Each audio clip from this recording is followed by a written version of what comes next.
Welcome everybody to Chummy Thumbs. Uh, this episode, actually, we are going to explore the delightful intersection of comedy and cinema. I'm Justin, and as always, I'm joined by Chow and the Pylon.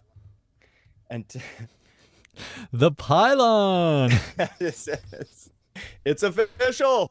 It's official.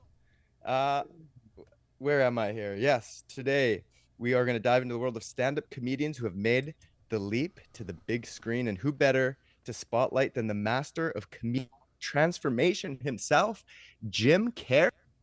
Well, alrighty then. That's very As good. some, Very good.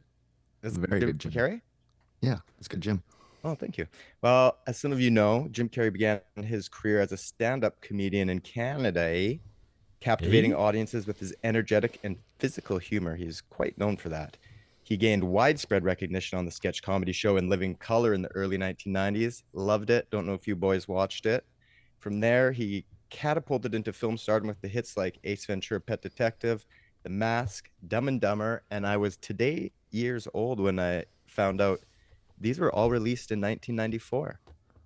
Yes, he had a really busy year. That's a I was gonna bring that bombing up as year, a man. point, but now I don't have to because you brought it in the intro. So Yeah. Well. Over the years, Carey has demonstrated his versatility with dramatic roles in films like The Truman Show, Eternal Sunshine of the Spotless Mind, earning him critical acclaim and award recognition. His films have collectively grossed over how much? $1 billion. 5.74 billion worldwide, Woo! solidifying his status as one of Hollywood's most bankable stars. In this episode, we'll explore Jim Carrey's journey from stand-up comedy to film, examining his early comedic roots have influenced his acting career. We'll also discuss some other comedians who have successfully transitioned into acting. So sit back, relax, and let's get ready for a fun and insightful conversation and maybe a few games Love about the games. world of comedy and acting right here on Chummy Thumbs. Bow, bow, Boom. Uh, bow, bow. yeah, I wanted to talk a little about Jim Carrey. I know Shao, he's one of your faves, Yeah. and there are a few things we want to get to. Aside from just talking about him, I have some. We've been doing like top 10 highest grossing films for certain genres that we've been talking about the last few episodes. So I want to do that coming up later. I also have a little two lies and a truth I want to play with Shao and Hayden to see how well they know Mr. Jim. Love it. And I think we might maybe even test out some of our stand-up bits we wrote for each other this episode. Shao, you had mentioned that Jim is he like just one of your favorite comedian actors or favorite stand-up or kind of a combination of both? Okay, so uh where do I Because I even remember begin? Because his personal life stuff or early life stuff I didn't really get into until recently because yeah. when I was a kid, I watched the movie that made me kind of fall in love with Jim Carrey was The Mask. Mm, Because at that age I was watching a lot of cartoons and I don't remember how old I was. I think I was probably 4, 5, 6-ish, 5, I would say. And so I didn't really speak English very well. I still clearly don't speak very well. But my ways of communication is mostly through humor and mm. comedy, especially physical comedy. And so I did watch a lot of Jim Carrey stuff and Mr. Bean a lot. And I would just mimic them and it would make people laugh. And I just kind of love doing that. So I watched The Mask a lot, a lot, a lot. And I think for a 5-year-old to watch Mask, I don't know, maybe a little early. Mm, Li- you know, a little bit. 90s. I know, 90s right? though. Things were Yeah, different in the 90s. I go back yeah. and watch some of these movies I watched as a kid, and you're like, oh, it's amazing what PG used to be like in the 90s. I was Yeah, thinking the I same watched. thing. Yeah. Yeah, I watched. I remember when I was 3, I was watching Ninja Turtles, the first one, which is kind of darker, you know. Mhm.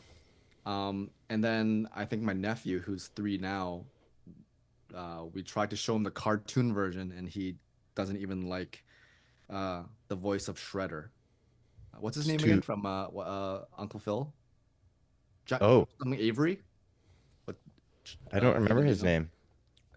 I got to tell you, The Mask was one of like my all-time favorite Jim Carrey movies, Oh yeah, and there are lines in it that I still quote to this day to my kids. Like, you know how sometimes you'll quote like a line from a movie to somebody, but it's kind of like maybe you know that they know it or something.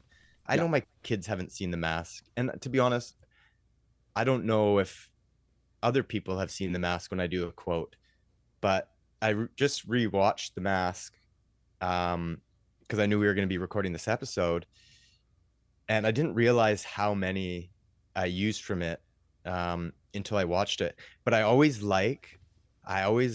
really, really enjoy when I will quote the movie, and then every once in a while, you'll get somebody who knows it, and Yeah. then they jump in on it with you, and then I don't know, there's like instantly this special connection formed.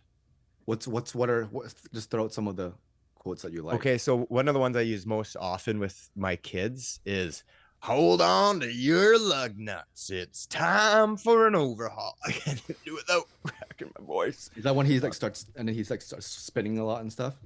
Yeah, because it's like it's when his first endeavor into putting the mask on, and then because he just got ripped off by those people that were supposed to be. He brought his car in for like I Yes, don't the know if you can car hear that mechanics. service or whatever, and like, oh yeah, it needs a new transmission and flux capacitor or whatever, and they give him the loaner. Get Yeah, yeah, the yeah, yeah. loaner. Rusty, the The Rusty. loaner. Yeah. Anyways, and then so he goes back that night and he kicks in the door and he's got like two mufflers. And then that's what he says. Spins him. Cops show up there the next day and they both got tailpipe mufflers sticking out of their assholes. It's When would you amazing. use that quote? Like you say On you kids, a lot. So what's an example of you needing to say that particular quote? anytime something needs to be done or anytime I feel like I don't know, like I'm about to do something. Like, if I come in or they're not listening, like whatever, it's hang on to your lug nuts. It's time for an overhaul.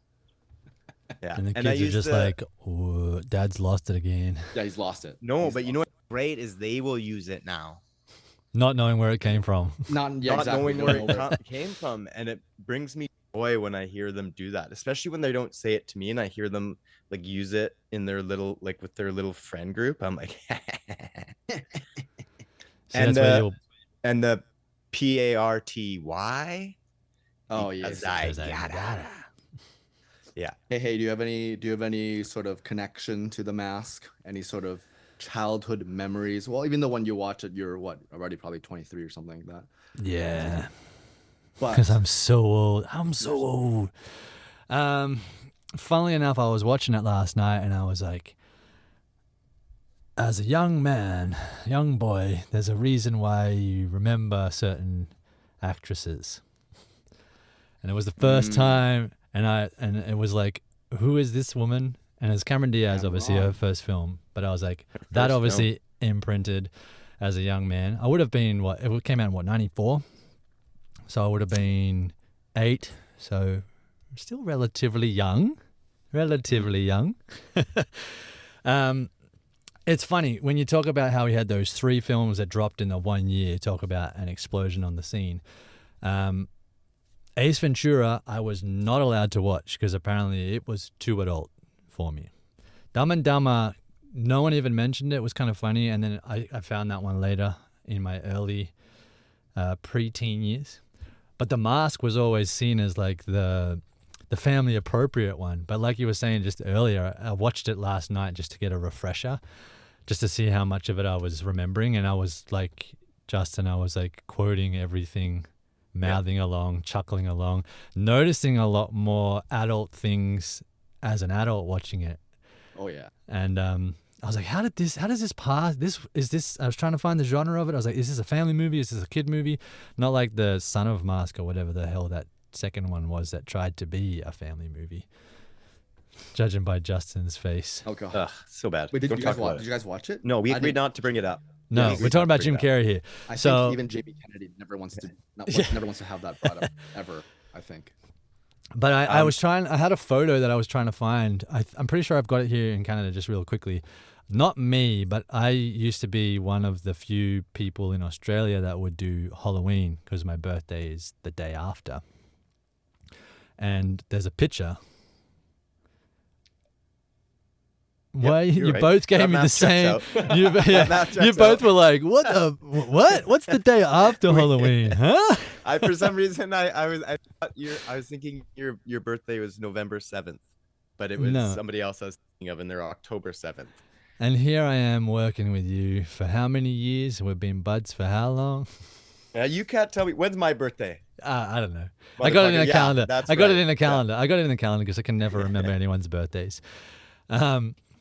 But yeah, there's a picture of us all dressed up, and one of my buddies is in the zoot suit, the yellow zoot suit with the full-on green mask. And I was like, I've got to try and find that picture. Maybe I'll find it for socials because I'm pretty sure my mum made me this book for my 30th with like my life in pictures in it, and that one's in there.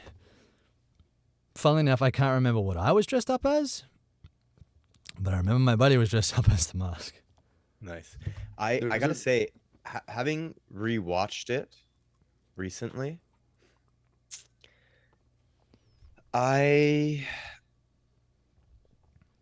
in a way, there was like the nostalgia of it, like young Jim Carrey. Of course, Cameron Diaz, although I mean her part, like, she's the classic blonde woman used in a 90s movie.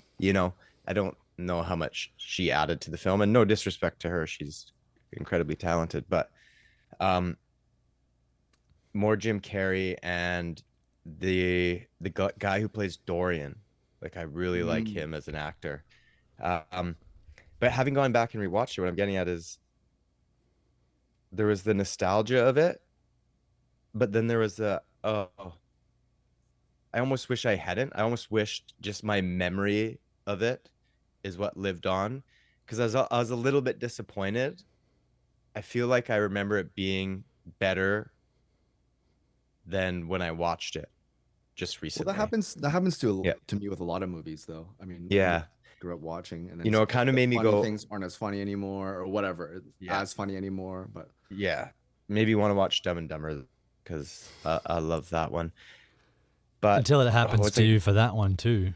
no, Dumb and Dumber is Dumb and Dumber. You know what I mean? Like, Mask is I found like it's got this mix of like this edge, this Dorian character, and then the whole premise of the mask, when you put it on, it sort of accentuates the inner you, like who you are. So when Jim Carrey puts it on, he's like this zany, eccentric, like lover boy, and Dorian puts it on and he's like this evil madman.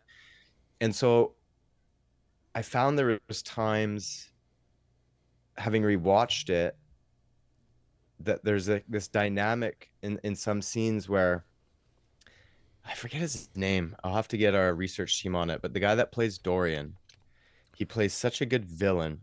Peter Green. And then there was, what's his name? Peter Green. Peter Green. And where he's trying to play it evil and bad or menacing or whatever, and then you got this character opposite him who's just really goofy and zany, and it's I don't know, there was a couple scenes where I just found it was just weird. It's just a weird balance. I remember because I watched it not too long ago too. I watched it maybe a month or so ago, and I've gotten to the point in my life when I watch movies, I like to dissect too much. It takes me out of the movie. For instance, the part when Dorian puts on the mask, they're at that like recycling or whatever, right? And he gets the mask after Jim gets betrayed by that reporter, and then he puts on the mask, and there's like black clouds over him and stuff like that. And then, like, I don't know, I'm like, why? I know Yeah. it's for a fact and whatever, Yeah. but I also was thinking, yeah, not necessary kind And of Hey, thing. I mean, I've got a wild theory right here on that.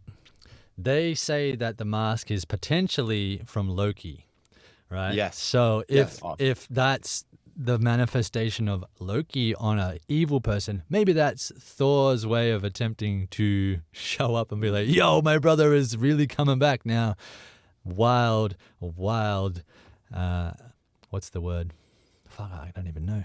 Never mind. Continue. um, Theory, hypothesis, hypothesis. theory. Yeah, theory.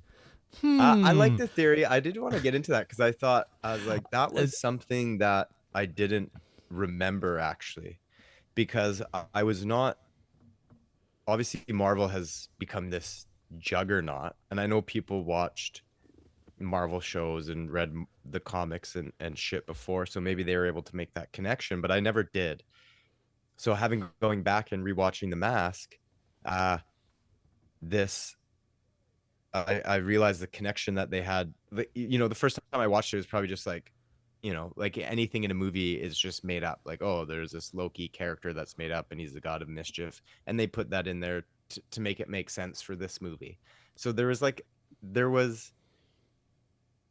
like you say, you go back and you maybe you dissect it more, and yes, I do maybe agree with that, but also there's always something, you always get a little bit more. That's why love going back and rewatching shows or even movies is because you can't retain everything, right?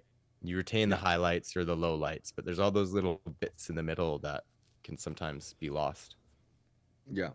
And it's because of that movie that for the longest time I really wanted to get a dog and name it Milo because I feel like that was the cutest See, dog. for me, that started with Milo and Otis. Yeah. yes. Yes, Yes. great movie. I just like when I just saying that as a kid. That is, if you ever see a picture of me at my high school graduation formal dinner thing. Oh God, I hope not. I I hope I don't ever. Well, the whole yellow zoot suit thing was a huge inspiration to me to how I wanted to dress for, but not the bright yellow, like the more traditional, Mustard? like no pinstripe, pinstripe, black or dark gray with white. I didn't get the exact thing because it was very hard to find that that 1930s gangster look. Gangsta. Yeah. Now But so yeah, I tried my they're a best. little oversized, right? They're a little bit oversized. Yeah. Did you have the hat? I didn't. I see. I ended up. Oh, that was my second one. No, I did have a hat. I had a hat. I had pinstripe pants, and I got the pinstripe jacket. This is my grade 10 graduation we're talking about here, because we do two in Australia. You graduate year 10, and you do a grad, and then you go away to 11 and 12 at a different school. So you have a second one then. But I digress. But you all of these things you're bringing to my brain is just going, oh yeah, I remember that, and that, and that, and that, and that, and that. And that was one of them. Like, you don't realize until how impactful something has been on you, or even Yeah. like the greater society, like with your quotes to your kids, Justin, until you see it again, looking Pop back. culture, man. Yeah. Yeah, we first were talking about that we were going to do stand-up comedians turned actors. We were kind of thinking about people, and Shao, you'd said Jim Carrey, and I was at first thinking like, oh yeah, that's a good one. And then I was thinking of some other ones like Chris Rock, Robin Williams, because I've seen a lot of their movies, just like I've seen a lot of Jim Carrey movies, but I've also seen a lot of their stand-up, and I really, really love Robin Williams and Chris Rock stand-up, whereas Jim Carrey, I haven't seen too much of his stand-up. Obviously, I've seen clips here and there, and I've watched some, but I don't even know if I've seen full sets. But some of the stuff I've seen, like he's very, energetic and Yes. physical, which is just kind of when you see it, it's kind of like, whoa, like what the fuck is even going on right now? Yeah. And not to say like Robin Williams is very energetic as well, mostly because he was on cocaine, but then the more like when we decided we were going to do Jim Carrey, and I was diving into the work a bit and doing the research and going over films, and then I realized how much, like, I think he truly has influenced me in my life. Um, and I don't just mean from like being an actor, but you go back and you watch, like, I watch a lot of these films, and like I was saying, like, I still quote a lot from The Mask, but I still quote a lot from a lot of his movies. And he's sort of this, like, he brought on this character, which Hayden, I know you're going to get into next. You sent that link about him being the character of Jim Carrey. But I really feel like he gave a lot of people this permission to be goofy, Silly. be Yeah. silly, man. Like, you have one life, that's it. That's all we get. There's no do-over. And he sort of gives you this permission that it's okay to be silly, you know?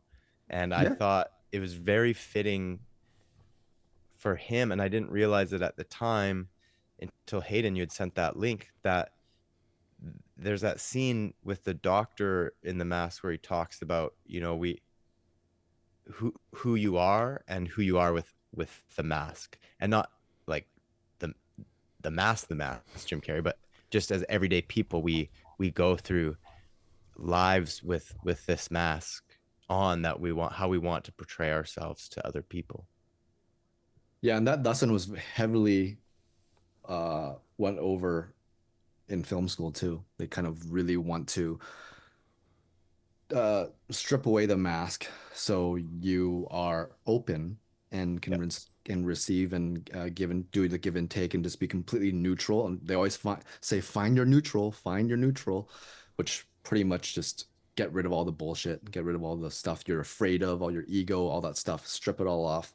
And it's easier said than done, I think. Sometimes people need a lot of different exercises, and the whole process of removing all that stuff can be a little difficult for some people with some intense past histories and stories. I mean, in film school, I was exposed to so many crazy stories. There's a very famous Vancouver Film School term where you do something called the love-hate project, and we learned a lot of things. Obviously, we're not going to talk about it here because there's very personal stories of people, but there are people who there's some family stuff that is very traumatizing, and there has to be some sort of way to find light in that.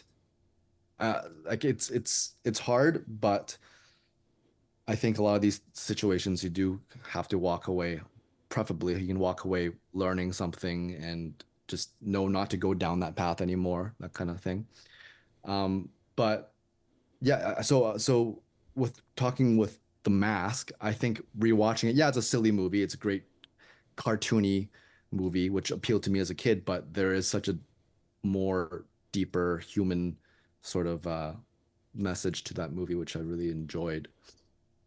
And yeah. So those are the things that as adults we can go back and we can appreciate those deeper messages that we don't normally see when you look at it from an entertainment point of view. And not, you've mentioned, I mean, Robin Williams is another one, but I've found that a lot of the great comedians from yesteryear, and I'm not so sure about today, it's a little harder to tell with today because people's lives are so much more on the forefront, but a lot of those greats had something deeper and darker that they were trying to mask, for lack of a better word, with comedic Nice. outbursts, To do that. I didn't mean to do it. It just rolled on.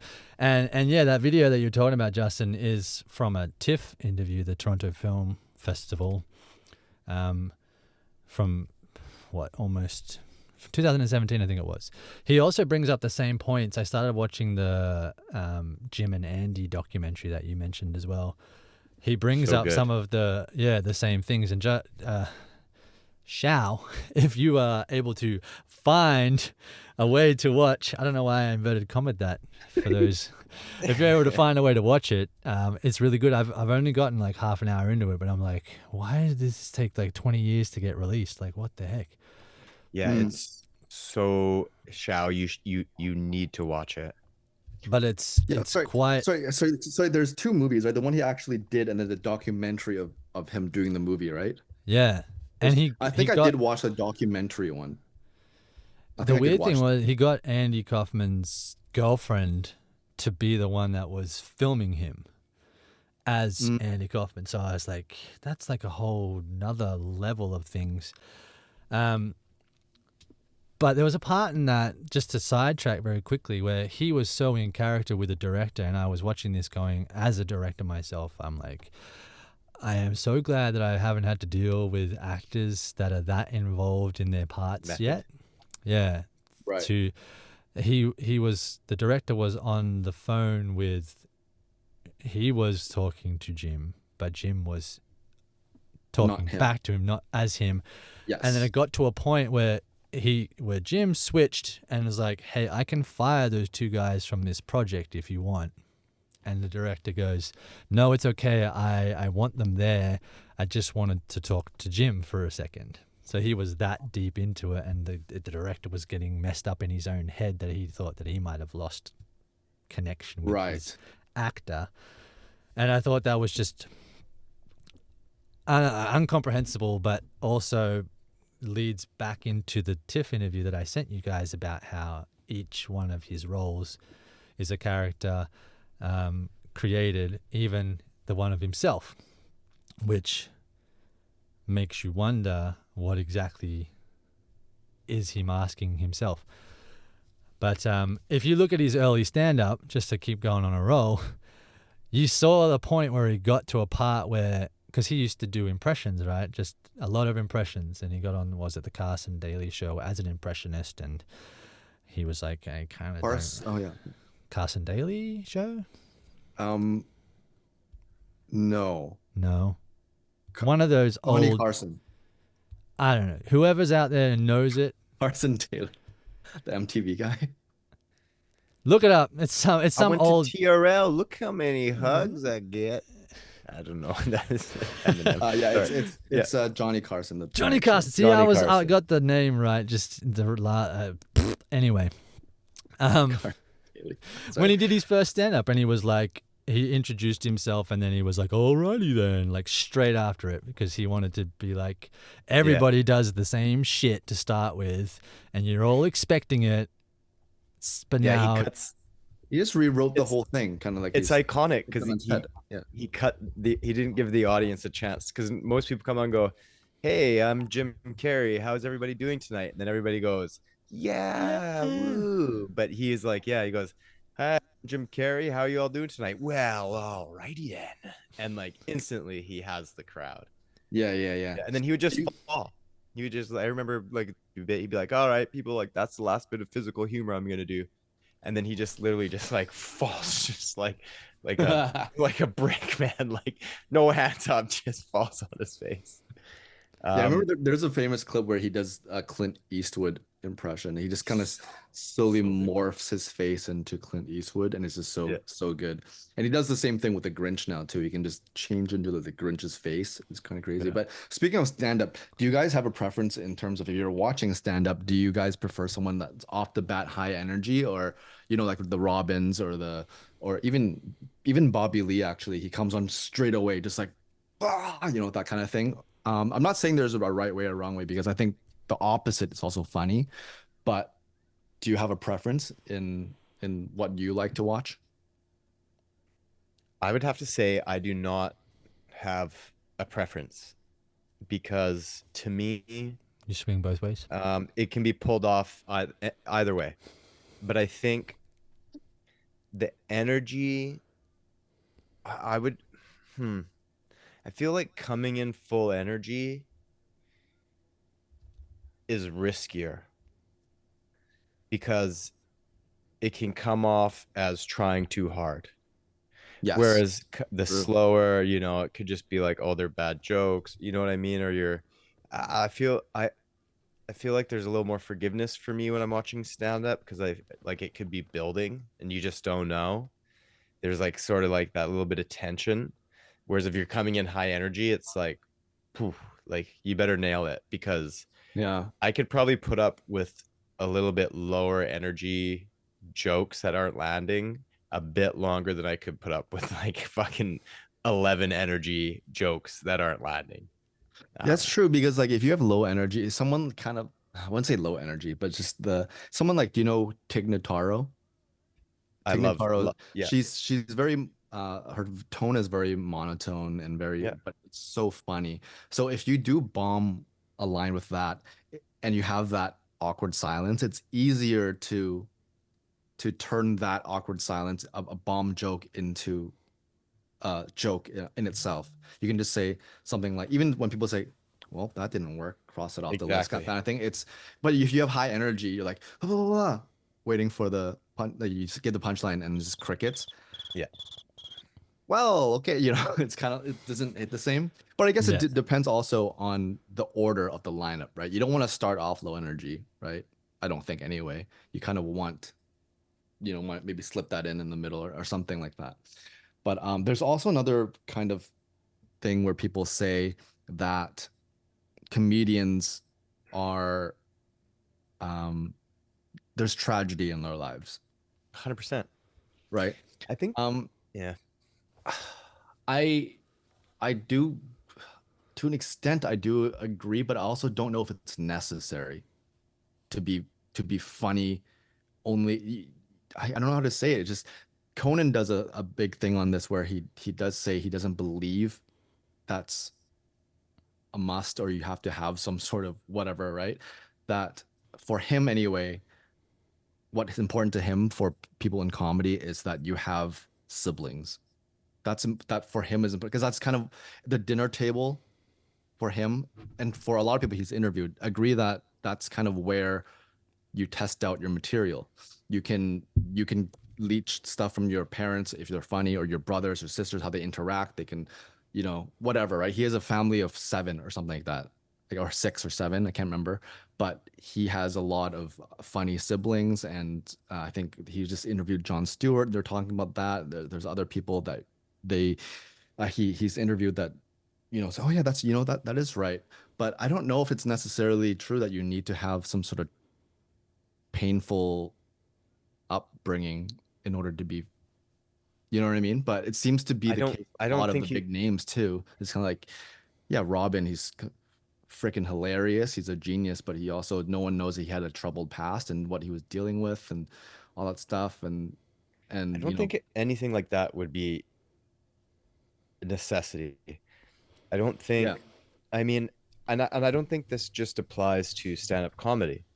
You look at some really successful musicians or hip hop artists or actors or and there can be trauma there. I think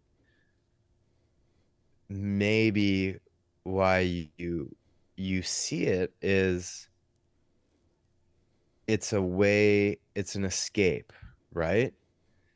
Oh, I'm dealing with this, but I can hide behind this.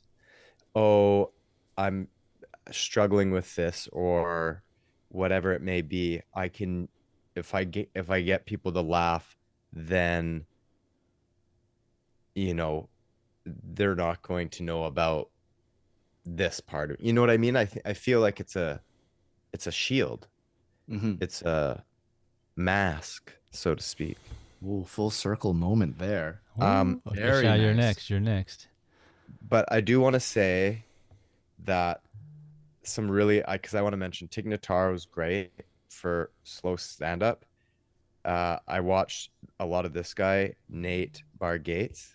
Have you heard of him? He's Nate great Bargatze. and he's clean. Yeah.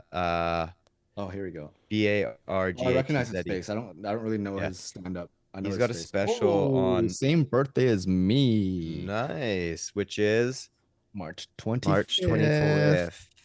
Um, and he's March clean, 25th. Yes. which is nice, which is kind of like Tig, but and then on the opposite spectrum, uh, Anthony Jeselnik. Now he Oh, is the not dozen. somebody that I recommend to just anybody. I only recommend him to people who I know really well and I think can handle because he is as offside as offside can be, but all his he talks like this the whole time. So my uncle got a job at a camp as camp counselor for kids who are about to be molested. And that, like, it's all just very, but what I really like about him is, and after you've seen a couple of his specials, and he had his own show for a bit and they canceled him because every time somebody got killed by a shark in Australia, they did the shark dance. And anyways, they shut him down. Or yeah, attacked by, anyways. He he's so good at drawing you in. His pacing is slow, but he's very, like, you can't help but hang on to what he's saying. And he's so good at taking you away. But then what the punchline is always so unexpected and offside. Right. But I found after you've watched him quite a bit, you start to anticipate, because you know it's just going to be something really offside. So you start thinking ahead of like where the joke is going to go. So it's sort of one downside to his style, whereas others, like when because it's quicker, it flows more, and it's got that, like his is very, it's like beat by beat, and then like just shocking punchline at the end. Have you heard him, Hayden? No, I've got no clue who you're talking about. What's his name Oh, again? there's Sorry? way the you're name not. of it. I've heard the name for sure. Hayden, what's the name of the Australian one that says cunt a lot? Any number of them? Jim Jeffries?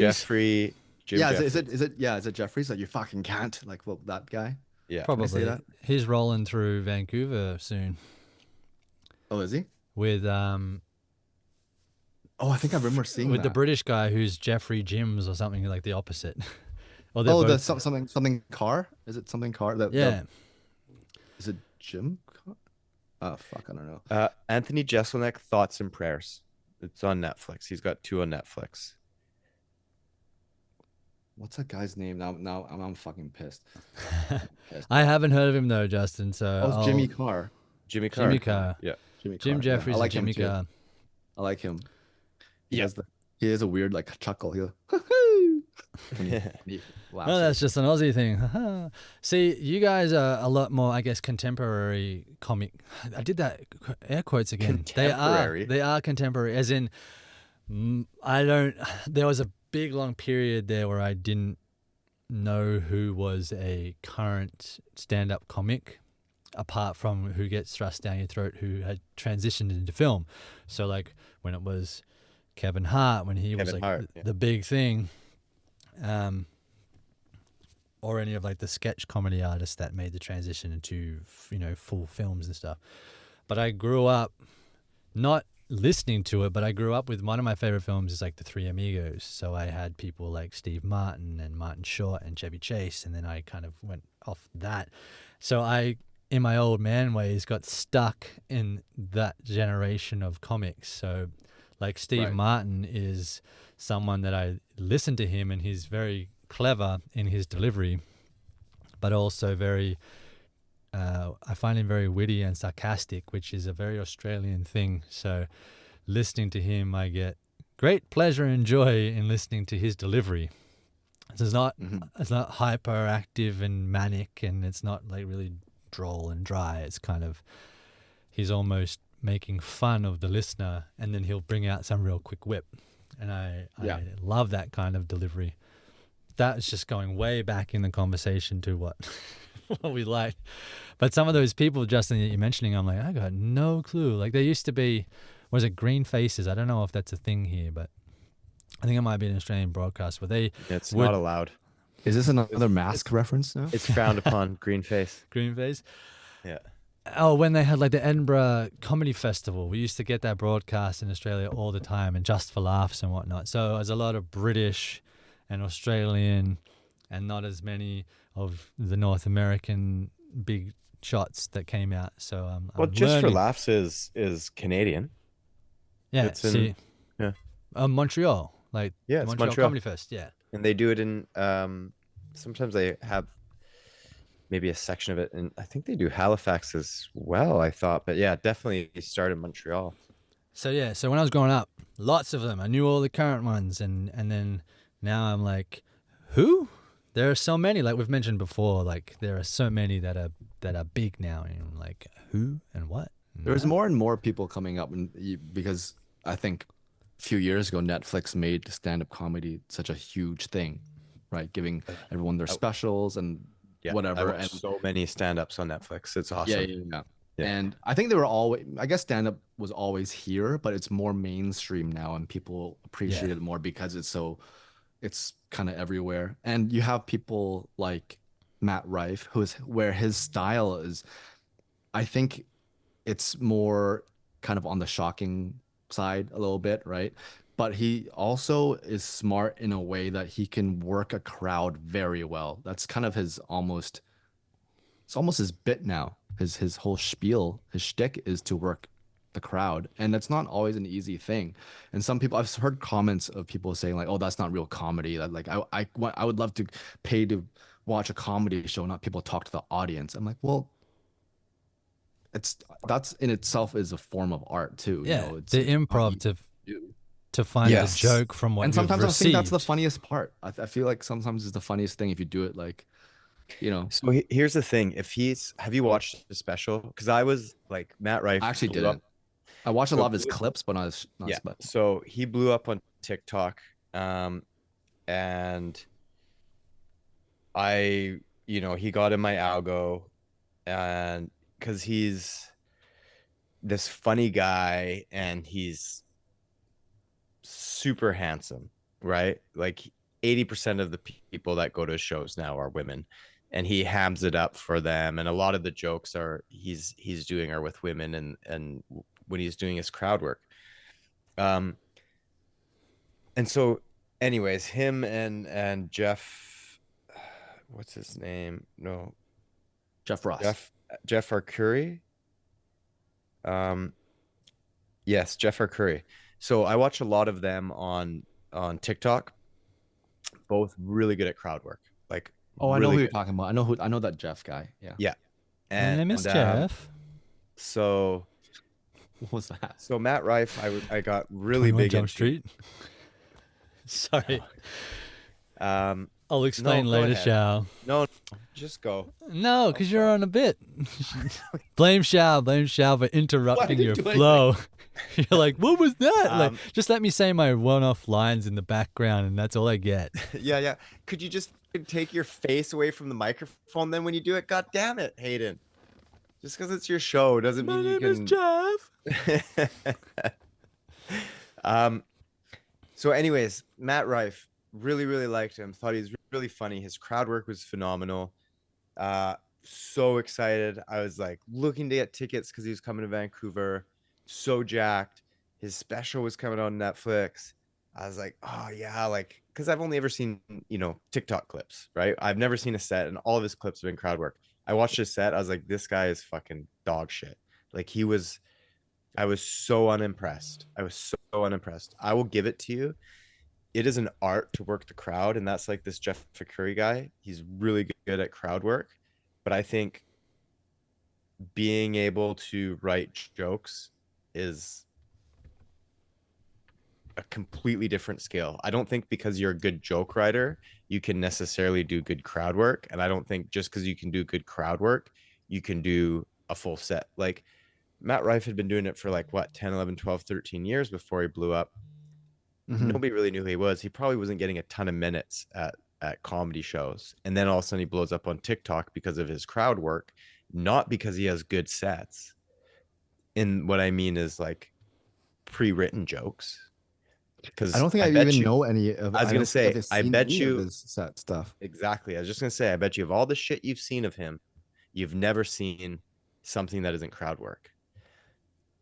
And not to knock his crowd work. His crowd work is freaking great. I One of the best. I send it all the time to people because it's so funny. But yeah, his full sets, not very good. So I'm not familiar at all with Matt Rife at all, other than his name and the fact that, like you said, he's got a lot of female fans. But I'm surprised, like, if he's so big, and this is the thing that I hate about like social media these days, is that anyone that is big on any platform suddenly becomes a pseudo celebrity and gets some kind of movie deal or TV deal or some hotshot deal. So going back to where we began, is that there used to be a time in Hollywood where they would look for the next big comic to move into moving pictures, you know. It's like if they can sell out, you know, the comedy clubs and they sell the records and stuff, because, you know, kids back in the day used to make a record of your performances and make money that way. Anyway, there was Jim, there was Robin, there was, you know, Eddie Murphy, there was Chris Rock, there was Chris Tucker, there was all of and Billy Connolly to an extent, you know, all of these people that transitioned from comedy into films. And now today, it's like, yeah, who is going to be the next one? Because Kevin Hart was also one. He kind of started a little bit in like 40-Year-Old Virgin, and he must have had a shitty manager at the time because he had really crappy bit parts to begin with. And then got someone. That's just how you start, bro. What are you talking about? Look at that. It's like with The Rock. When The Rock went from wrestling into movies, he even talks about how he fired his manager because he was getting him shitty roles. And then he got you're not gonna go from the WWE or being a good stand-up into partly the manager. And I agree, they were shitty roles, Rock, but you still have to prove yourself. I mean, I think maybe there's a little bit more leniency, or should be, for a stand-up comic.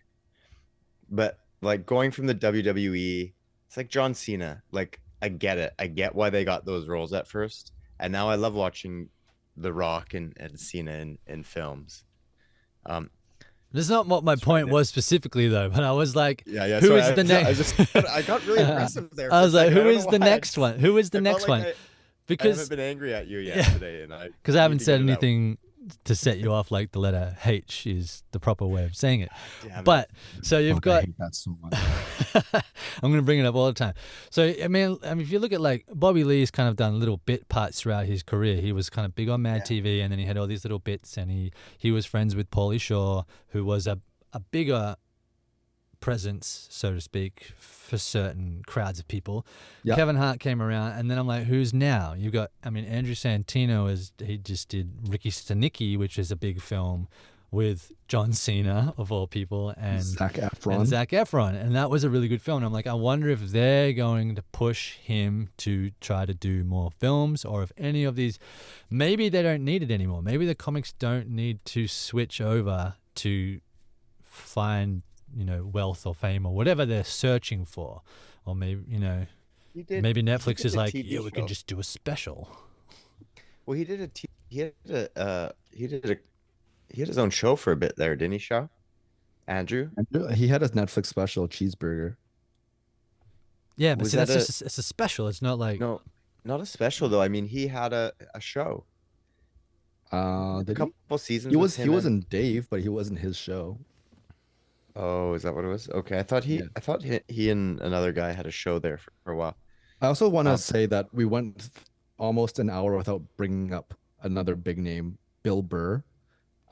He also, dude, he's, you know, come on, he's one of my faves. Also, what I love about Bill as well is that, you know, he's why everyone loves him. He's not afraid to tell the truth, and he doesn't give a fuck. I think a lot of the times is people care too much about the backlash, about getting canceled and all that stuff, but he knows he's safe in a sense, right? He's not there to insult or hurt anyone. Everything he says, but people find, oh, there's truth to it, right? And that's what makes it so relatable. That's what makes it good. And he's also selling out stadiums. You know, you have the Kevin Hart selling out stadiums. You have him selling out stadiums. You have Matt Rife selling out stadiums. He's just, and he's also a phenomenal actor as well. Have you seen his latest film, Old Dads? No, but I heard it's good. Hey guys, listen, do yourselves a favor, watch it. That will be me. So it'll be like my documentary for me. No. Grown-ups can fucking crawl in a hole and die. What? Old But Dads, Adam Sandler. Hey, listen, the actors are great. The fucking movie's trash. Like You Blame know the what though? You know writers. what though? I will interject and say Grown Ups 1 and 2 made it to top 10 of his highest grossing movies. Shao, we I'm lost you just there for a second. And hopefully it's forever. Anyways, old dads. Yeah, we'll just continue as a uh, twosome, Justin. We've done it before. We'll do it again. uh, I like the dynamic of a threesome, though. You know, what was that? One of the names we were toying with. Not your. You remember not your it? typical threesome. There it is. yes. Uh, okay, so old dads. I was really excited to watch because I am too a huge Bill Burr fan. For all the reasons that you've just mentioned. Um, and like his comedy just hits me. His stand up. I've watched a lot of his stand up. Old dads. I was watching it and I was like, man, it feels very personal to Bill Burr. Like it feels very like it's got a lot of his style of humor in it and almost like what some of his bits could be about. You could see him doing a bit about these situations. Like, if anybody knows Bill Burr and has seen his stand up, you know what I'm talking about.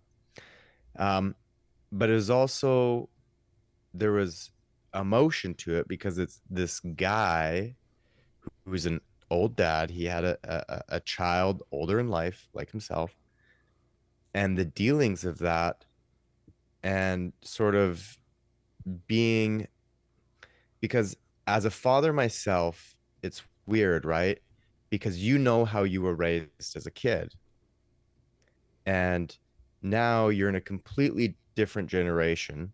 The world is completely different when you're raising your kid, and norms have changed so much.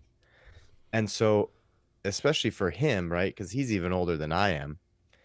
So, anyways, it deals with this dad sort of struggling with like how you're expected to be as a parent and how you're expected to raise your kids. And he's a loving, kind father. And so it felt very personal to him watching this movie, funny, but also these really great dramatic moments. And then what I didn't realize, and when I saw it, it ended, and it was like uh directed by Bill Burr. And I went, fuck, Mm, written. I was like, damn, like it was a great movie. I always respected Bill Burr as a stand-up a comedian. But then when I saw his performance in this, I was really impressed. And then when I saw like it may have been his directorial debut. I was floored. I was like, this is a really good fucking movie. mm. Um, so I highly recommend it, especially if you're a Bill Burr fan. Um, it's so worth it. Yeah, his cartoon is very personal too. Like the F is for family, is it? F is It's for family. pretty Yeah, much yeah. based on his upbringing. Yep. And I know his upbringing is his family wasn't very well off and he got smacked around by his Yep. dad sometimes, you know what I mean? But not in like a cruel way. It's just like if he misbehaved, you just get a hand to the back of the head or he said something about how his dad just he okay, he said this on Conan. He was saying that they were eating at the dinner table and then he said something, "Oh, mom, you suck," or like, "I hate you," or something like that. And the dad just without looking, without like batting an eye, just grabs a full glass of milk and just huts at his face. He's like, you can't do that anymore." But Yeah. it's just like, Yeah. yeah, I get it. I was a shit back then Yeah. and I deserve that. But now you can't do that or else, child services will come take your fucking kids away. Yeah. But anyway, let's JT, I want to Yeah. do a little bit Should of we? your Yeah. pre-planned. Okay. So here's the deal. Here's the spiel. I got two things. We can do them both. We can do one. Um, I have. Let's do them both. I was gonna Fuck say it. doing it twice is always better than just once. That's I liked it better when you weren't talking. So what we're gonna do? There's the Too bad, so sad. I got one of these things in front of me. You're gonna have to listen to me. You can't mute me on this Hey, anymore. listen. When I signed the contract to come on your show, I didn't see anywhere where it gave you the right to fire me from the show. So I gloves don't. are I'm not gonna off. fire you. I'm just saying I have control of recording today, so you can't mute me like you did God that one damn it. time. That's What's true. this button? Oh, click. You just. Oh yeah. Well, we can't I hear just you. want to, yeah, I just want a mute Hayden button. I kind of want to do the two lies and the truth game last because I think that that's fun. Sure. And so I want to keep on this top 10 theme. We have Okay. Jim Carrey's top 10 highest grossing films. As you already know, as I mentioned in the pre-ramble intro, 5.74 billion he's made over his career world box office. So let's get to it. Top 10, play Okay. along if you're listening. Okay. And God, I Hey, said hey, do you want to go as a team this time? Team- Let's do. Okay, so Team how about, Ramrod? okay, so we have 10. Okay, how about we get how about 3 strikes? okay, 3 strikes. 3 Ooh, I strikes. like that. And then Okay. a total of 3 outs, so we get 9 strikes in total. Hayden, stop. Okay. Oh, are you bringing up fucking cricket? Like, what is going on? That was clearly a baseball reference that you guys know nothing about. Neither do I. No, but, if you get 3 strikes, you're out. That's how it yeah, is. and then you get 3 outs in total, and then the teams change. We're not doing fucking innings, Hayden. We're doing if you're out or not. What? Yeah, and that 3 outs is the innings over. So I am No, but correct. you are the batter. If you made an argument for 6 strikes, I would give it to you because there's only 2 of you. You can't all of a sudden just fucking magically have another batter. There's 2 of you. I didn't So say I'll that. give I you was 6 just strikes. doing the team as a whole. I'm No, I'm not clearly under clearly I am Hey Hey and Den Den. So I am 2 people, motherfucker. There's my 2 Okay. characters. Okay. So okay. Let's just agree right off the bat. We get 3 right off the bat. Another base reference. We get 3 strikes. And Nice. what should we aim for? Obviously, we want 10. But then let's say if we get more than 7, then like that's a good thing. But let's aim for 10. Let's aim for the 10. I'll tell you okay? what. If you get more than 5, Oh shit. I will give you an extra strike. And then if you get to 7, Okay. I'll give you an extra strike. And then if you get to 9, I'll give you an extra strike. Okay, Hayden, what's your immediate one that you think is on the list for sure? Because I just want to say that what we did last time, what I learned is that a lot of the things that we think are classics probably won't be on the list because that's back in the day and they didn't make as much money in the day in the box office. So with that in mind, let's hear me out, okay, Hayden? I think Sonic might be one of them. Ooh.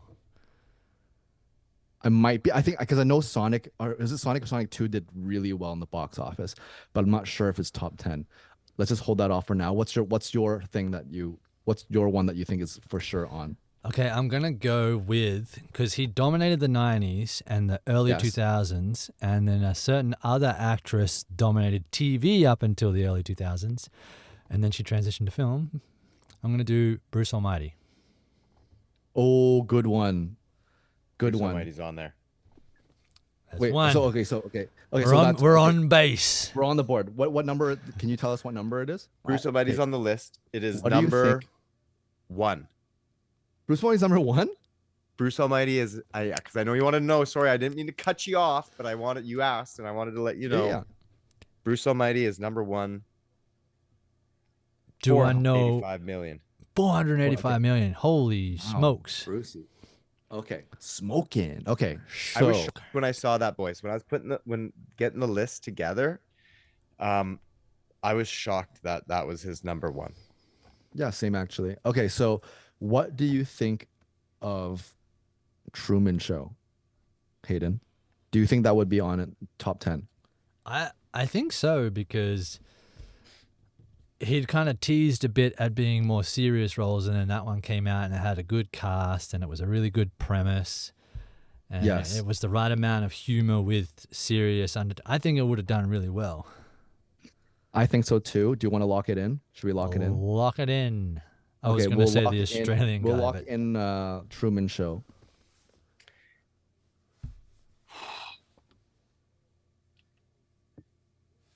not on the list. Dramatic pauses. It's on the list. Yeah. Of course, that one's on the list. I think around that time. 264 million. Oh, so how many Okay. films fall in between 480 and 260 or whatever you just said? What number is that? That is number 9. Oh shit. No. Okay. Wow. Number Are you 8. still having to move shit around on the list because of whatever? Number 8. Yeah, so I'm looking at yeah. It's number 8. Okay. I have 2 sources where everything lines up. But I'm yeah. It's on the list. It's on the top 10. Okay. It was So, missed off a list, but it's definitely obviously a Jim Carrey movie. And it's definitely on the list. Okay, Hayden, what's your guess next? We got we're two Well, for 2. I would have to say, I mean, his first 3 films were such big shots out of the I think they would be on there. But then do I take a gamble and say a sequel to one of them? If you say Dumb and Dumber 2, I'm gonna lose my shit. No. Ace I Ventura was- 2. I was going to say You're gonna Ace say Ventura Ace. 2, I think Ace 2 is probably on it. When Is Nature that your Calls. final guess? You make the guess this time. Okay, fine. Are you Ace doing Ventura- Ace 2? Ace 2. Ace 2. Okay. Ace 2. Ace 2 rolls in at number 10. Woo! Here we go. Nice. 3 for So 3. I Okay. 1 and 10. All right, I'm good. 212 milli. Dang. Okay. So Hayden, what are your thoughts on this? Is a little bit risque, I think. Eternal Sunshine, because it's such like it's like I watched it in theaters, but I feel like that might be something that caught on Steam after the release. I know it had a lot of positive reviews and stuff like that, but I think it became more of a not a cult classic, but it had a bigger following after. I'm not sure, but anyways, I think let's go with Dumb and Dumber. I think that one's a classic, and I think it made a lot of money. Would you be okay with that? I would be. Okay, let's Be do Dumb very and okay Dumber. with that. Final Dumb and answer, Dumb and Dumber? Dumber. Yes. 247 million. That's still pretty low, hey? Okay, so if Dumb and Dumber went there, okay, so So that's one above four for 4. Truman. Yeah. So Trim is 10, Dumb and Dumber is 4. No, I'm no. Yes. I mean, yes, man. Ace 1. Ventura Nature Calls is Yeah. 10. Okay. I'm going to stick with his comedies. I don't know if I think he might be like Adam Sandler, where his serious ones were, while acclaimed, weren't big box office smashes. Sure. I'm just thinking. So I was going to say another Farrelly Brothers one, and Me, Myself, and Irene. Oh, nice. Let's lock it in. One. Are you kidding me? What? What is wrong with people? I Okay, love that film hear so me out. much. Which one did you guess again? Me, Myself, Irene. That one was pretty funny. Okay. I think Number Very- 15. 149 Oh. million, that one. 15? How, does it even have 15 films?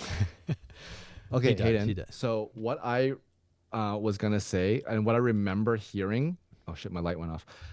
Is that I think Larry the Cable Guy made a lot of money. And I remember hearing that, I was like, what? But I don't. Did you ever watch it? We can't did afford not, a second no. strike. Okay, let's go with more. I've of what watched we the- think- I've watched The Cable Guy. Is that the one you mean with Isn't it Larry the Cable? Oh no, the Cable Larry Guy, the- not Larry. Yeah, sorry. Larry sorry. the Cable Guy is like Larry the Cable Guy's in it, isn't he? But the Cable Guy, I heard that did really it made a lot of money, but I'm not sure if it's top 10. Anyways, let's save that for now. We can't afford a second strike, so should we go with The Mask, even though it's pretty early on? Yeah, I'd say so. I'm confident in that it would be right. Okay, up- let's right lock up let's there. lock in that one. What's Justin's poker face? Is he like? The Mask coming in at number 2, 352 Oh million. shit! Here we go. Number 2. Okay, so we have 5 now. We have 1 strike. We need 5 more. Um, shit. Do I want to go with Cable Guy? I might save that for later. There's Do like. you have any other ones? Well, do you think Ace 1 is on it? I think so. If all 3 of those films are like number 1 hits, so if Dumb and Dumber, The Mask, okay, let's do Ace 1. Strike. No way. 2. No way. So Ace of 2 those, is on it, but not. Number 16, 107 million. so of those first 3 films, only The Mask makes it on the list of top 10s. No, Dumb and Dumber. Oh, Dumb and Dumber. Dumb and Dumber was on there. I Yep. need a little graphic beside me. Bloop, bloop, bloop, bloop, But bloop. you got to think that's 3 of his movies that came out in the same year. One making 104, one making 247, and one making 352. It's almost $1 billion in films that year. Jeez. In No wonder 94. No wonder he was one of the first actors to get like 20 million a film. Yeah. Okay. So you got number 1 in Bruce Almighty. You got number 2 in The Mask. Okay. You got The Truman Show. You got Dumb and Dumber. You got When Nature Calls. Okay. Oh. I think Grinch. Ah, yeah, I wasn't gonna say that. Yeah, I'm gonna lock in Grinch because it's a holiday movie. I think it's one of the top grossing holiday movies. So I'm gonna go with Grinch. The Grinch coming in at number 3, 345 million. Let's go. Okay, so let's think of movies. Okay, so I think they're okay. Liar. I'm not locking in yet, but what do you think, Hayden? There's Liar. There's another one I think it's pretty big is this, what was it? Snicket? Lemony Snicket? Whatever. but is But okay. is- Is that the same as the Sonic He's ones? not the same. Yeah. He's not billing though, is he? Even though his face is on the poster, I remember. But anyways, I think Liar might be on it because it's I'm kind of thinking in that that. era of Truman and whatever.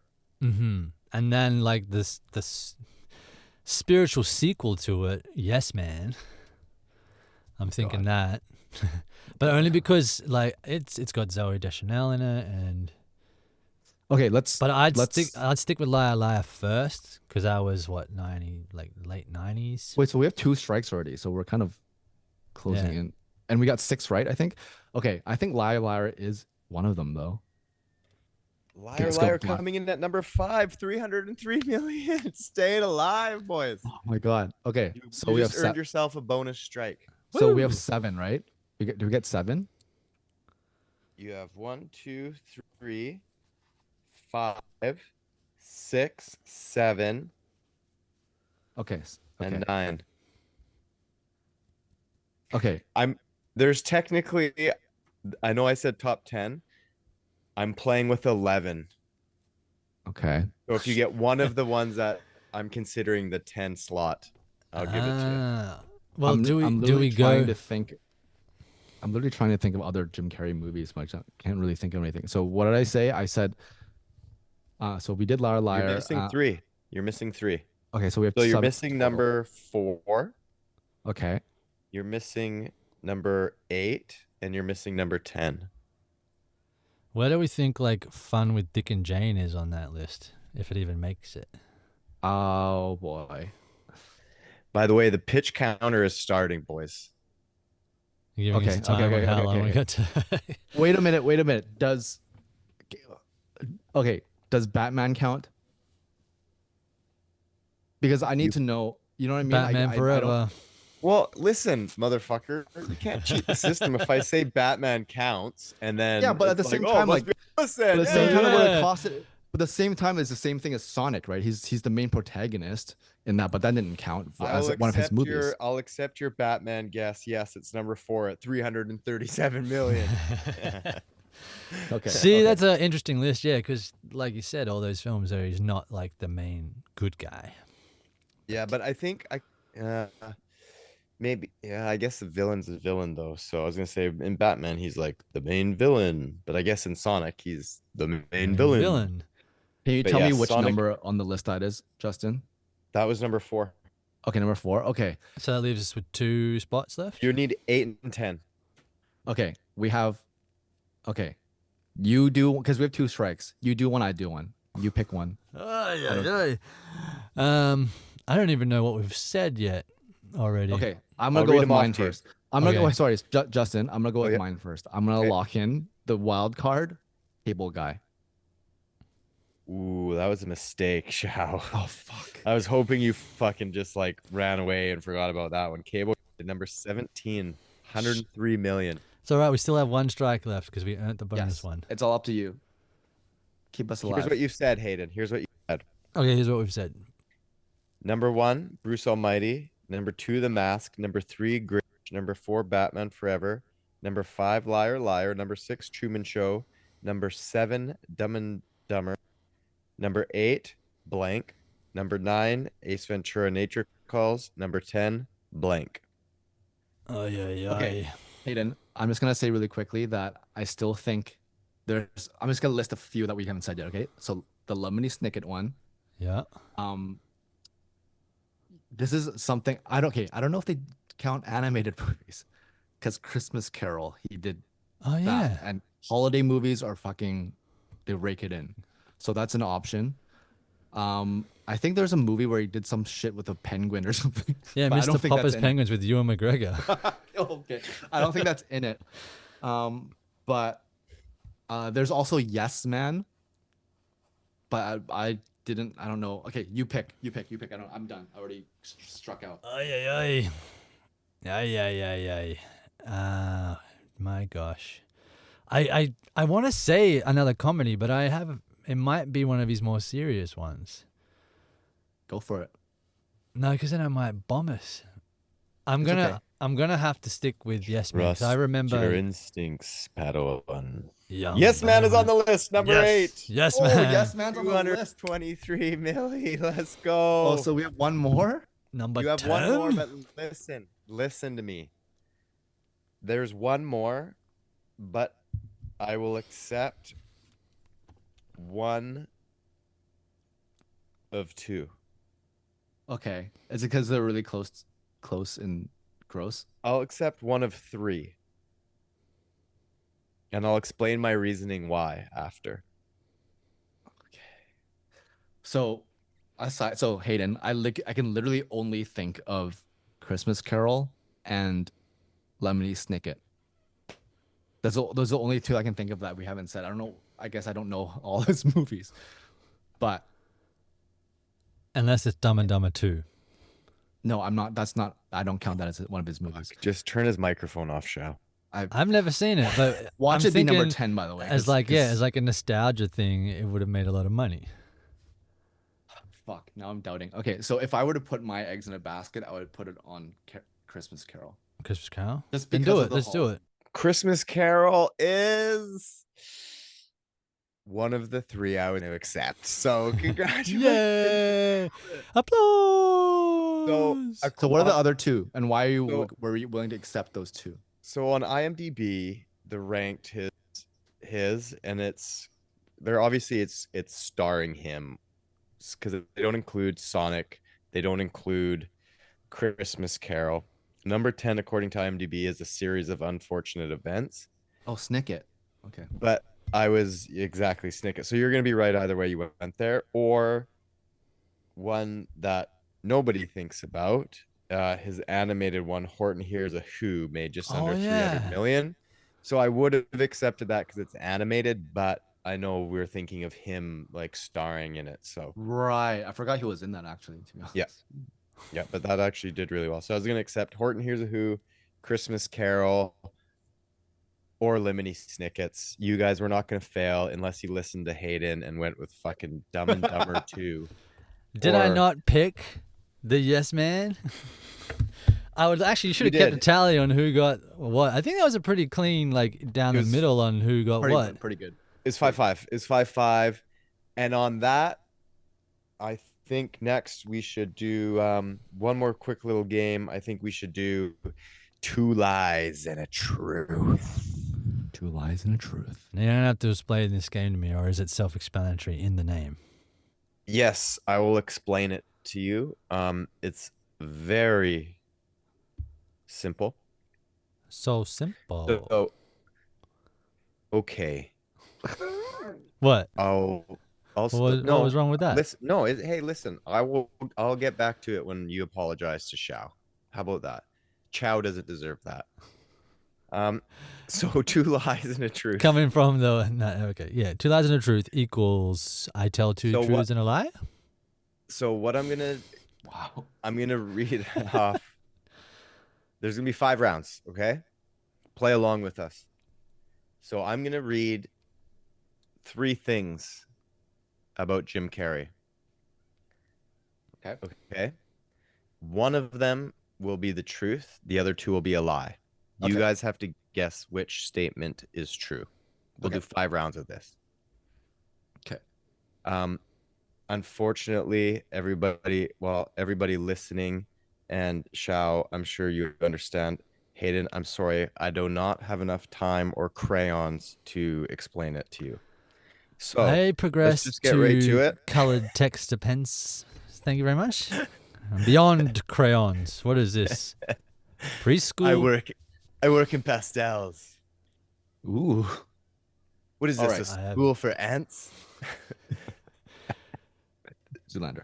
This building must be like 3 times this size. Okay, so round 1. Which one is true? Fight. Jim Carrey was originally cast as Captain Jack Sparrow in Pirates of the Caribbean, but turned it down to focus on stand-up comedy. 2. Jim Carrey once sent a $10 million check to himself as a form of self-motivation before he became famous. 3. Jim Carrey auditioned for the role of Buzz Lightyear in Toy Story, but was turned down to his lack of animation experience. Ding, ding, ding. B. Second one. Final answer. Is what? That is correct. Jim Carrey once sent a $10 million check to himself in a form of self-motivation before he became famous. Shout 1 point. Okay, you didn't did you explain this? And I totally checked out. It was we have to chime in. I thought it was a combined thing, like the 10 top grossing films. It was just a game, but the second Xiao made it a fucking competition, it became a competition. I made the rule. I made the rule. Okay, I see where it is. If I didn't know it or didn't feel good about it, I probably would have made it a team thing. But so I'm up 1-0. I love the honesty. Round 2. Which one is true? Keep moving on. By the way, which should the winner? What you guys should make a wager. Get along with it. You want to move on, and then you go, hang on, let's make a wager and delay. It might be more exciting, you know? You have to lead off the stand-ups next time we actually do them. Oh, shit. Oh, Sure. That's a fucking solid wager. Sure. Xiao, take it. I have to win. He's laying it on the line. And if I now. lose, love that. I still don't have to do it first. I love that. I didn't Hayden. finish Okay. my... Okay, let's do it. Hayden's gonna be like, well, Xiao had 5 points, and I had a half point, so that means you had 0 points. So you start. Yeah. You lose, announcer man. Okay, round 2. Here we go. Which one is true? All of them. 1. That's minus points. That's minus. He didn't point. say Yeah. anything, minus- so he didn't say anything yet. So Here we go. 1. Jim Carrey painted the official poster art for Eternal Sunshine of the Spotless Mind. 2. Jim Carrey dropped out of high school to help support his family as a janitor. 3. Jim Carrey insisted that all of his scenes in The Truman Show be filmed with hidden cameras to maintain authenticity. ding, ding, ding, ding, ding, ding, ding. Oh, Number fuck. 2 is the Aiden. truth. Yeah, I think it's number 2. Which one? Number 2 is the truth. The janitor That's helper. correct. Jim Carrey dropped out of high school to help support his family. Janitor. Because isn't the official poster artwork, a photo? It's not a painting. There is his like face looking up, and then I think the background might be painted. I'm not sure, but I think I'm going to have to look that up. I like movie posters. Side note. Anyway, sorry, Justin, go. No, that's okay. That's one thing actually we didn't get into that I wanted to in the this episode was his upbringing, like Yeah. and where he sort of came from and all that. It's actually a really fascinating story. Okay, round three, one apiece. I took Hayden's half point away because Because I got one right. because he got that's right. Even Okay, it- round three. Which one is true? One, Jim Carrey was the first actor to be paid 25 million for a single movie. Ace Ventura: When Nature Calls.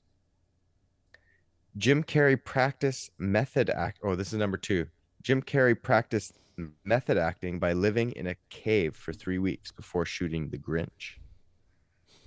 Three, Jim Carrey refused to appear on Saturday Night Live after being rejected during his audition earlier in his career. Ooh.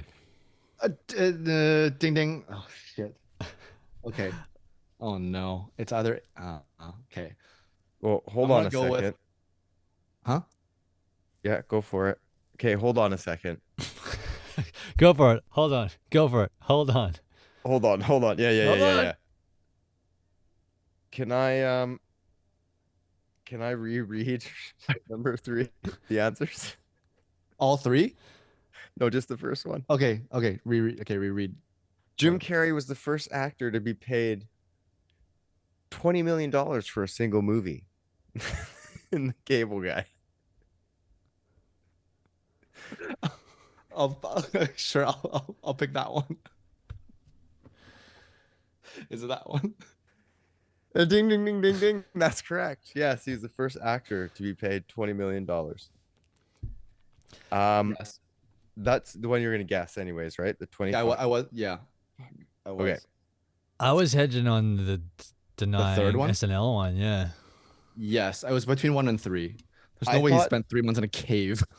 I think it's because I fucked it up and said 25. I think if I said 20, because Hayden, you alluded to it, 20, he was the first actor, and you Yeah. were right when you said that. I was like, ooh, this is coming up in the Two Lies and a Truth later. I wonder if you'll get it. Oh. Okay, round four. Which one is true? Right now, Round- is it round 4? Is it already? Sorry, round four. I say two, round four. No, you're right. Which one is true? Jim Carrey was once asked to be a backup dancer for Madonna on her world tour. 2, Jim Carrey originally wanted to be a professional hockey player before turning to comedy. 3, Jim Carrey turned down the role of Willy Wonka in Charlie and the Chocolate Factory, which eventually went to Johnny Depp. Oh, So we're trying to say which one's the truth. that's the Yeah. game. You But fuck. we could also choose the lie. You Half of can. them. You can choose a lie and then you forfeit Well, your choose turn, it in and your then head and then go between the next two. And Oh, I'm Okay. gonna. Are you dinging? this is You've this is dinged? a tough No, one. no, This is a tough I'm one. not dinging yet. So what were there feel- was professional hockey player, turned down the role of Willy Wonka. Willy Wonka. Yeah. And the first one I don't even remember, but I feel like all 3 of them could be potential truths. But Backup dancer for Madonna on her world Madonna. tour. I know that this is a one where you're It's a like, tough one. I could see all of these. I feel like he did that. Not for a whole tour though, but for maybe like MTV Music Awards or something. is that your final answer? Which one is true, Hayden? Yeah, I'm gonna go ding ding ding ding ding. Number one. False. You can buzz in again, so now it's between two, but you both know that it's between two now. No, it's my turn. He forfeited his turn. So it's oh, it's I would have thought that too. Wait, no, I that's was- stupid. I that's thought it was stupid like because like a Family because if he Feud dinged thing. and if I dinged and got it wrong before he dings, I can ding again and be like, oh, 1. No, wait, 3. You know what I mean? So it has to be my turn. yeah. But you Yeah, lose yeah. a fraction of a point each time, so it's like. It's a valid Okay, argument. okay. So it's between so the Madonna one's out. So hockey player or the last one, the Willy Wonka. Turn down the role of Willy Wonka. Oh shit. Did he want to be a hockey? I feel like I've heard that somewhere. It's such a Canadian thing. I know. Is it too Canadian? You know what? You know what? Sure. Let's just go for the hockey one. There's such thing as being too Canadian. Shit with the point. Let's go. There is two Canadian. Actually, no. I actually have to dock you the point because you didn't form it in the phrase of a A question. question. He didn't ding in either. Shout out to Trebek. Okay, so I believe it's 3-1. 2-1. That was round 4. Round 4. No, I got. Chow got the 20 million. You got the. Oh, that was a give me. That was a friggin' handout if ever I saw one. Well, it's still. It was for the cable guy. Wink, wink. Well, you know what? Okay. I did 3-1. 3-1. We'll do. You know what? I 3-1. agree. I agree. No, I agree. He's right. I'll do it. Fine. I'll do a 6th round. Fine, sure.